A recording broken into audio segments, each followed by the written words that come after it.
तर येवला नगर परिषदेसाठी थोड्याच वेळात मतमोजणी होणार आहे। राष्ट्रवादी आणि शिवसेनेत मुख्य लढत येवल्यात पाहायला मिळते। येवल्यात 13 प्रभागांसाठी 26 नगरसेवक निवडून येणार आहेत। येवल्यात 13 प्रभागासाठी 26 नगरसेवक निवडून येतील। थोड्याच वेळात निकाल स्पष्ट व्हायला सुरुवात होईल। नगर परिषदेसाठी थोड्याच वेळात मतमोजणी होईल।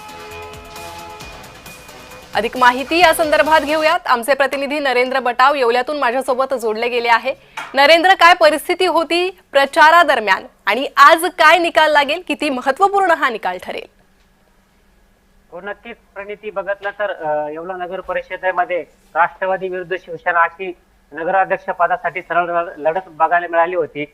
यावेळी मंत्री छगन भुजबळ परिस्थिती कारणास्तव मुंबई येथे उपचार घेत होते, त्यामुळे संपूर्ण भुजबळ कुटुंब हे यावेळी निवडणुकीच्या प्रचाराकरता रिंगणात उतरले होते। तर दुसरीकडे बघितलं तर आमदार किशोर दराडे यांचे पुतणे रुपेश दराडे हे देखील शिवसेनेचे नगराध्यक्ष पदासाठी असल्याने त्यांचे कुटुंब देखील यावेळी निवडणुकीच्या प्रचाराकरता रिंगणात उतरले होते।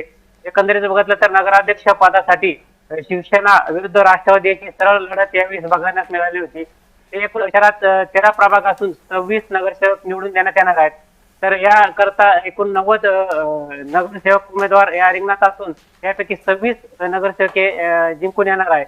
आता थोड्याच वेळात मतमोजणीला येवला नगर परिषदेच्या मुख्य मतदान केंद्रांवर प्रक्रिया सुरू होणार आहे। याकरता स्वतंत्र अशी 13 टेबलांची व्यवस्था या ठिकाणी प्रशासनाच्या वतीने करण्यात आली आहे। जी नरेंद्र, त्यामुळे गुलाल कुणाचा त्याकडे लक्ष लागलेलं आहे। त्या संदर्भातील माहिती तुमच्याकडनं घेत राहू। तुर्तास धन्यवाद या माहितीसाठी।